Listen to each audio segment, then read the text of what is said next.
فبأي آلاء ربكما تكذبان۔ ہماری حدیث کے چھٹے مقرر ہیں محمد توقیر عالم الہیہ، ان کا موضوع ہے شان مصطفیٰ صلی اللہ علیہ وسلم۔ بسم اللہ الرحمن الرحیم، الحمد للہ وکفى وسلام علی عباده الذین اصطفى، اما بعد فاعوذ باللہ من الشیطان الرجیم، بسم اللہ الرحمن الرحیم۔ لقد كان لكم في رسول الله أسوة حسنة، صدق اللہ العظیم۔ محترم صدر جلسہ، معزز اساتذہ کرام اور تعلیمی زندگی کے ہم سفر، آج میری تقریر کا عنوان شان مصطفیٰ صلی اللہ علیہ وسلم ہے۔ انشاءاللہ کوشش کروں گا کہ آپ حضرات کے سامنے حضور صلی اللہ علیہ وسلم کی سیرت طیبہ پر اپنی معلومات پیش کروں۔ میرے دوستو، حضور صلی اللہ علیہ وسلم کی سیرت ایک اٹھتا ہوا سمندر ہے۔ آپ کی سیرت کا حق کوئی بھی ادا نہیں کر سکتا۔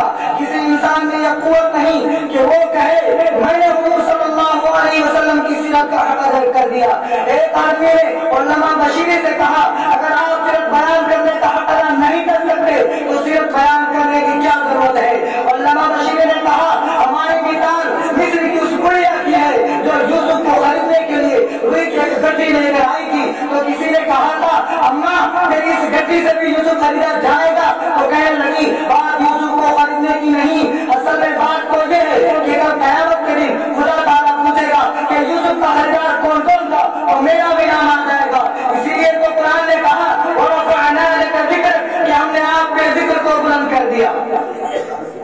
میرے بھائیوں، اگر آپ قرآن پڑھیں گے تو آپ کو پتہ چلے گا کہ قرآن چیخ چیخ کر نبی کی ایک ایک ادا کو بیان کرتا ہے۔ نبی چلتا ہے قرآن بولتا ہے، نبی بیٹھتا ہے قرآن بولتا ہے، نبی اٹھتا ہے قرآن بولتا ہے، نبی بولتا ہے قرآن بولتا ہے، نبی غار میں ہے قرآن بولتا ہے، نبی گلی میں ہے قرآن بولتا ہے، نبی مکہ میں ہے قرآن بولتا ہے، نبی مکہ میں ہے قرآن بولتا ہے، محمد کی ایک ایک ادا قرآن بولتا ہے۔ نبی مسکراتا ہے قرآن بولتا ہے، نبی روتا ہے قرآن بولتا ہے، نبی صحابہ کو اپنے سینے سے لگاتا ہے قرآن بولتا ہے، نبی مسجد میں قرآن بولتا ہے۔ اللہ نے کہا اے پیغمبر میں نے تیری ایک ایک ادا قرآن میں اتار دیا، اس لیے کہ تو اتنا بلند ہے کہ تیری وجہ سے مکہ کی گلیوں کو بلند کیا، تیری وجہ سے مدینہ شہر کو بلند کیا، تیری وجہ سے صحابہ کو اتنا بلند کر دیا کہ قیامت تک کوئی جوان، کوئی ولی، کوئی قطب، کوئی ابدال آپ کے قدموں کا مقابلہ نہیں کر سکتا، اس کی گرد کو بھی نہیں پہنچ سکتا۔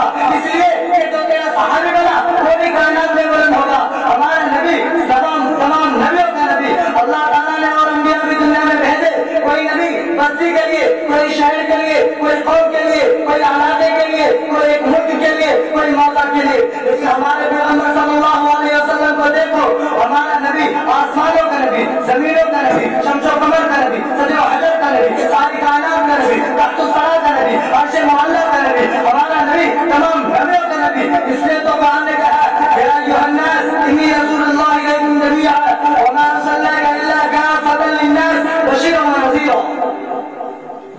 موسیٰ علیہ السلام نے لاٹھی ماری، پانی کے 12 چشمے نکل آئے۔ قرآن کہتا ہے فانفجرت منہ اثنتا عشرۃ عینا قد علم کل اناس مشربہم، کہ موسیٰ علیہ السلام نے لاٹھی پتھر پر ماری، باہر سے پانی کے چشمے نکالا۔ دنیا حیران ہو گئی کہ باہر سے پانی کے چشمے نکل آئے۔ میرے بھائیوں غور تو کرے، باہر سے پانی کا نکلا قریب تیار سے عقل کے خلاف نہیں ہے۔ پانی کے چشمے زمین سے نکلتے ہیں، پانی کے چشمے پہاڑ ہی سے نکلتے ہیں۔ پانی کے چشمے کا باہر سے نکلنے میں جتنا بڑا کمال ہے اس سے بھی بڑا کمال حضور صلی اللہ علیہ وسلم نے دنیا کو دکھا دیا کہ نبی حدیبیہ کے موقع پر موجود ہے۔ صحابہ نے بتایا یا رسول اللہ پانی ختم ہو گیا۔ حضور صلی اللہ علیہ وسلم نے فرمایا پانی کا پیالہ لاؤ۔ پیالہ میں تھوڑا سا پانی تھا، آقا نے نبوت والا ہاتھ اس میں ڈالا، ان کی انگلیوں سے پانی کے چشمے نکل آئے۔ تو قرآن نے کہا وَرَفَعْنَا لَكَ ذِكْرَكَ کہ ہم نے آپ کے ذکر کو بلند کر دیا۔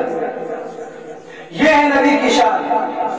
اللہ جل جلالہ سے ہم سبھی یہ دعا فرمائے کہ وہ مسلمانان عالم کو شان مصطفیٰ اور سیرت شہنشاہ عالم صلی اللہ علیہ وسلم کو دل و جان سے سمجھے اور اس پر عمل پیدا ہونے کی توفیق عطا فرمائے۔ آمین۔ وآخر دعوانا الحمدللہ۔